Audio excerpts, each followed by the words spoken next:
Siapa yang gak kenal dengan pantai yang ada di Bali seperti Pantai Kuta, Pantai Balangan, Pantai Jimbaran, Pantai Seminyak, dan Pantai Legian? Terus siapa yang gak kenal dengan Labuan Bajo yang merupakan salah satu dari 5 destinasi super prioritas yang sedang dikembangkan di Indonesia? Destinasi ini merupakan gerbang menuju Taman Nasional Komodo yang menyimpan keindahan alam yang menakjubkan. Lalu bagaimana sih cara kita tahu bahwa itu tempatnya bagus?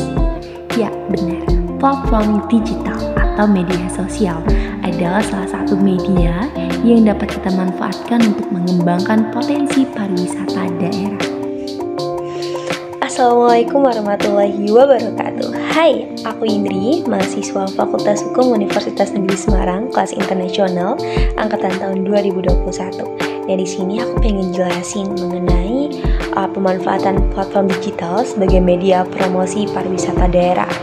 Nah, teman-teman semua tahu nggak sih, perkembangan informasi dan teknologi saat ini tentunya tidak terlepas dari pengaruh globalisasi. Teknologi bahkan menjadi sebuah candu baru karena segala aktivitas manusia tentunya selalu dikaitkan dengan teknologi. Oleh karena itu, teknologi menjadi salah satu hal yang paling terpenting dalam siklus kehidupan. Keuntungan bisa didapatkan jika pemanfaatan dilakukan dengan baik. Namun, jika tidak, maka hal tersebut bisa jadi bumerang kita di kemudian hari. Di era ketergantungan manusia dengan teknologi, pasti semua orang tidak asing lagi dengan yang namanya internet dan media sosial. Bahkan menurut Kominfo sendiri, pengguna internet dan media sosial di Indonesia mencapai 140 juta jiwa. Banyak sekali teman-teman. Nah, dari data tersebut dapat kita lihat bagaimana teknologi berperan besar dalam menyasar sejumlah kelompok manusia. Maka dari itu, disinilah potensi pariwisata dapat kita kembangkan. Semakin banyak orang menggunakan media sosial, maka semakin banyak pula peluang bagi kita untuk mempromosikan pariwisata daerah. Ketika sektor pariwisata berkembang, maka akan mendatangkan banyak manfaat bagi industri lain, baik itu ekonomi, sosial budaya, dan lain sebagainya. Namun yang menjadi pertanyaan kita sekarang, bagaimana cara dan strategi dalam memanfaatkan platform digital untuk mempromosikan pariwisata daerah? Nah, ada beberapa strategi nih yang dapat teman-teman lakukan untuk memanfaatkan platform digital sebagai media promosi pariwisata daerah. Lalu bagaimana sih caranya?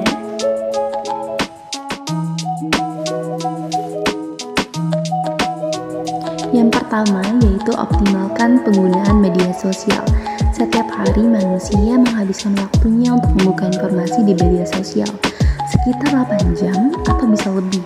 Nah, di sini kita dapat memanfaatkan hal tersebut untuk gencar mempromosikan pariwisata kita. Beberapa platform digital yang bisa digunakan adalah Instagram, Facebook, Twitter, TikTok.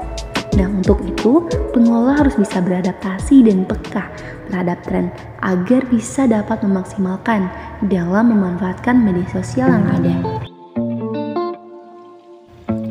Untuk menarik perhatian wisatawan, usahakan membuat konten yang sedang tren.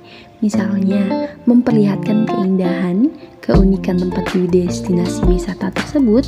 Nah, dalam membuat konten, usahakan jangan asal-asalnya teman-teman. Informasi yang bermanfaat juga sangat diperlukan, seperti mengadakan promo, diskon, pembagian hadiah menarik secara berkala. Secara tidak langsung, hal kecil yang dilakukan tadi bisa saja menimbulkan rasa penasaran dan ketertarikan, sehingga orang-orang kemudian berbondong-bondong untuk mengunjungi pariwisata kita. Nah, langkah selanjutnya, teman-teman bisa upload testimoni dari pengunjung lain. Testimoni atau kesan dari orang lain sangat penting untuk mempromosikan produk atau jasa kita, termasuk promosi pariwisata. Teman-teman bisa memposting kesan dan cerita para pengunjung ketika mengunjungi tempat pariwisata kita. Testimoni daripada pengunjung dapat menjadi salah satu aspek terpenting dalam menumbuhkan rasa kepercayaan terhadap calon wisatawan. Selain itu juga, testimoni dapat dijadikan sebagai salah satu bentuk apresiasi kita kepada para pengunjung yang telah berwisata di destinasi tersebut. Langkah berikutnya yaitu menjalin relasi. Perlu kita tahu bahwa sektor pariwisata tidak dapat berjalan sendiri. pariwisata sangat membutuhkan kolaborasi dengan sektor lainnya agar dapat mendukung jalannya usaha tersebut. Untuk itu, kita bisa membangun relasi dan mitra yang potensial agar dapat mengenalkan destinasi wisata kita, seperti menjalin hubungan dengan para influencer terkenal, fotografer, travel vlogger, dan lain sebagainya. Langkah terakhir yang tidak kalah penting, yaitu lakukan interaksi dengan para pengikut. Cara lain yang dapat kita lakukan yaitu jalin interaksi dengan para pengikut atau followers di media sosial. Salah satu cara dapat dicontoh yaitu adakan kuis, pertanyaan yang seru dan menarik. Dengan terjalinnya interaksi tersebut, maka akan menumbuhkan rasa kedekatan antar pelaku usaha dan calon pengunjung. Sekian dulu ya penjelasan dari saya. Semoga dapat bermanfaat bagi teman-teman semua. Selamat berwisata. Bye-bye. Assalamualaikum warahmatullahi wabarakatuh.